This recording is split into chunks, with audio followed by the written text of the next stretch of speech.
अशा पद्धतीने ही कर्जमाफी केल्यानंतर ज्यावेळी आमच्या रणधीर सावरकरांसोबत आमचे महायुतीचे तीनही पक्षाचे सगळे आमदार जवळपास 25-30 आमदार माझ्याकडे आले आणि माझी सवय मी सत्य नेहमी सांगतो कारण आर्थिक शिस्त ही असली पाहिजे आणि म्हणून मी त्यांना समजावून सांगितलं की मला पैसे जास्त लागणार नाही 4,000 कोटी लागणार आहे 36,000 कोटी दिले तर 40,000 द्यावे लागतील पण आर्थिक शिस्त देखील आपल्याला लावली पाहिजे कारण भविष्यात आपल्या जिल्हा बँका जर वाचवायच्या असतील तर कर्ज भरण्याची प्रवृत्ती वाढली पाहिजे या दृष्टीने घेतलेला निर्णय आहे पण आलेल्या सगळ्या आमदारांनी मला त्या ठिकाणी सांगितलं की तुमचं आर्थिकदृष्ट्या किती बरोबर असेल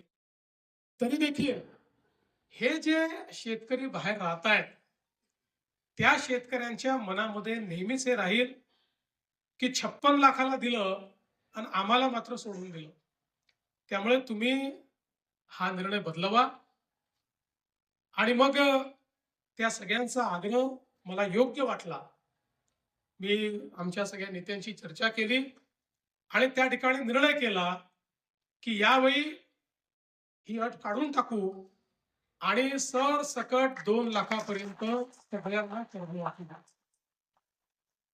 त्यामुळे आता जे 19च्या योजनेतही पात्र होते पण नंतर डिफॉल्ट मध्ये गेले तेही 12 लाख शेतकरी याच्यामध्ये पूर्णपणे एकही पैसा त्यांना भरण्याची आवश्यकता नाही दुसरं महत्वाचं आपण केलं ज्याचा उल्लेख कुटे साहेबांनी केला होता की उद्धवजींच्या कर्जमाफीमध्ये 2,01,000 एवढं जरी तुमचं कर्ज झालं तरी तुम्हाला एकही पैसा मिळाला नाही एकही नाही आम्ही म्हटलं असं नाही एकतर आपले 80% शेतकरी अल्पभूधारक आहेत त्यामुळे ते 2 लाखाच्या आतले आहेत जे 2 लाखाच्या वरचे आहेत त्यांनाही संधी मिळाली पाहिजे या दृष्टीने आम्ही सांगितलं की 2 लाखाच्या वरचे पैसे तुम्ही भरा 2 लाखापर्यंत पैसे आम्ही भरतो म्हणजे तुम्हालाही त्याचा फायदा मिळेल अशा पद्धतीनं त्यांनाही फायदा दिला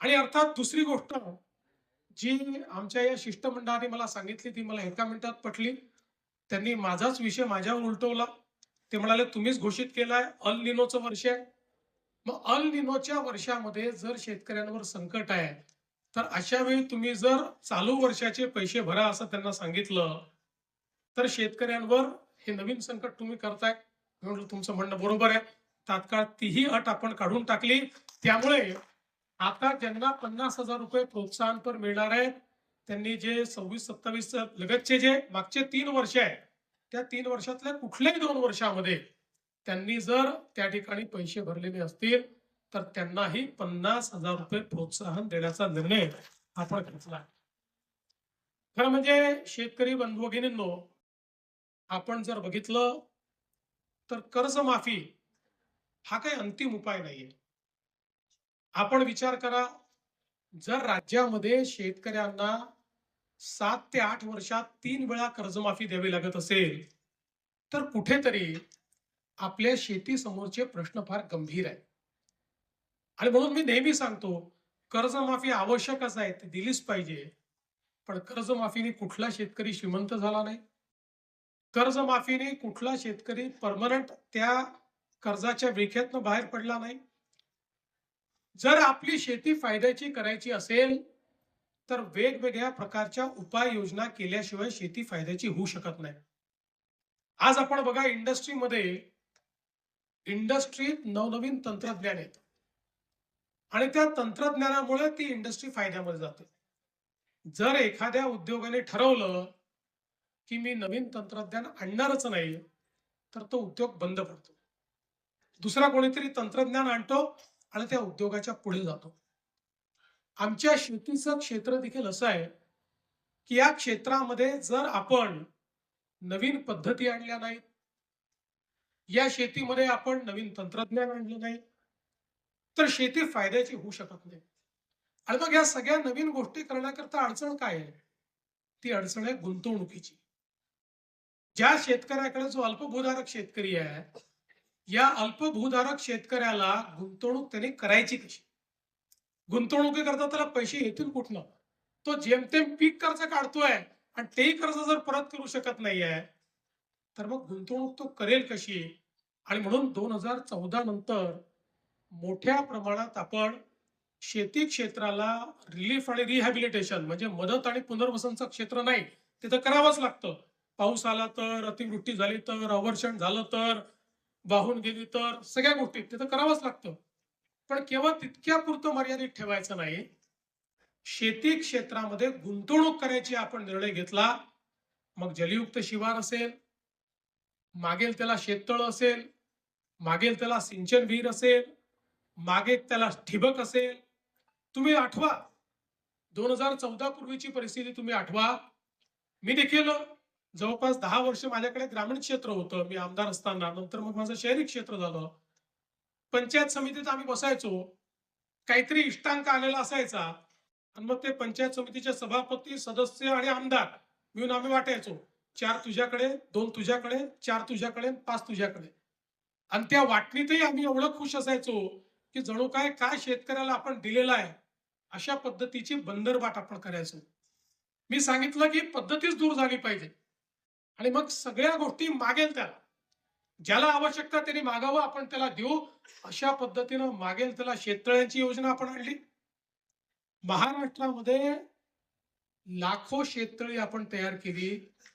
आज तुम्ही बघा, म्हणजे आम्हाला संधी मिळते अनेक वेळा हेलिकॉप्टरनं जाण्याची, अलीकडच्या काळात मी वापरत नाहीये. पण अनेक जिल्हे असे आहेत आणि मराठवाड्यातले देखील अनेक जिल्हे असे आहेत की जे कोरडे जिल्हे आहेत, पण तुम्ही वरून जर बघितलं ना, तर प्रत्येक शेतात शेततळ तुम्हाला भेटतं आणि ते विचारा कधी झालेलं आहे, हे मागेल त्याला शेततळ्याच्या आपल्या योजनेत झाले आहे. आज जे काही पाणी आहे ते आपण साठवू शकतो.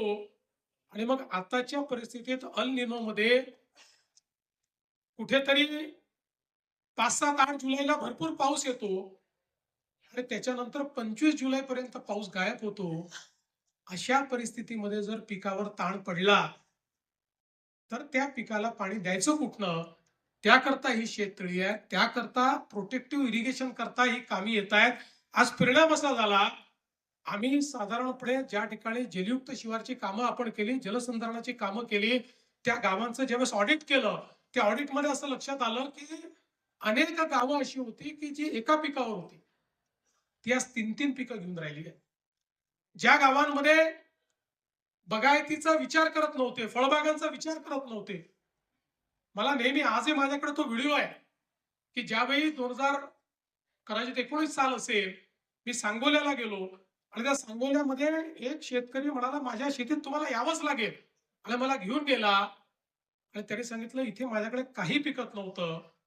आज जलयुक्त शिवारनंतर ऍपल बेर ऍपल बेर त्यांनी पिकवणं चालू केलं आणि मला यावर्षी 25 लाख रुपयाचे ऍपल बेर मी त्या ठिकाणी विकेल. त्यामुळे शेतीमध्ये आणि शेतीच्या क्षेत्रात गुंतवणूक आपण सुरू केली. पूर्वीच्या काळामध्ये लोकांना ड्रिप इरिगेशन करता, ठिबक सिंचनाकरता वाट पाहावी लागायची. आम्ही सांगितलं ऑनलाईन अप्लाय करा, ऑनलाईन अर्ज करा आणि ऑनलाईनच तुमच्या खात्यात पैसे जातील. आताही जे मामा सांगत होते की काही बॅकलॉग राहिला होता, तोही आम्ही पूर्ण करतोय. आणि जेवढे अर्ज आले, 5 लाख अर्ज आले, तर 5ही लाख अर्ज आम्ही स्वीकृत करणं सुरू केलं. ट्रॅक्टरची मागणी जेवढी आली आम्ही स्वीकृत केली. इतक्या मोठ्या प्रमाणात हळूहळू हे यांत्रिकीकरण आपण सुरू केलं. आणि महत्वाचं यातलं काय आहे, तर आज आपल्याला आपल्या शेतीमध्ये जर परिवर्तन करायचं असेल, गुंतवणुकीची क्षमता बघा, जागतिक बाजारपेठ झाली आहे. आता शेतमालाचा भाव हा कुठलं राज्य ठरवत नाही, कुठला देश ठरवत नाही, जागतिक बाजारपेठ ठरवते. त्यामुळे त्या जागतिक बाजारपेठेमध्ये जर आपल्याला त्या ठिकाणी आपल्या शेतमालाचा भाव घेऊन फायदा करायचा असेल, तर उत्पादन खर्च कमी तर करावा लागेल. शेतकरी मित्रांनो, उत्पादन सरसकट कर्जमाफीच्या याद्या ह्या सर्व जाहीर झालेल्या आहेत आणि ह्या याद्या पोर्टलवर देखील सुद्धा आलेले आहेत. तर शेतकरी मित्रांनो, तुमचं यादीमध्ये नाव आहे की नाही ते लवकरात लवकर चेक करा आणि लवकरच तुमची ई-के-वाय-सी करून घ्या. जर का तुम्ही ई-के-वाय-सी केली नाही, तर तुमच्या खात्यामध्ये ₹1 जमा होणार नाही. तर शेतकरी मित्रांनो, तुमचं जर का कर्ज माफ करायचं असेल, तर लवकरात लवकर तुमचं यादीमध्ये नाव आहे की नाही ते चेक करा आणि लवकरात लवकर तुमची ई-के-वाय-सी करून घ्या. ई-के-वाय-सी केली तर तुम्हाला कर्जमाफीचा लाभ मिळणार, अन्यथा मिळणार नाही.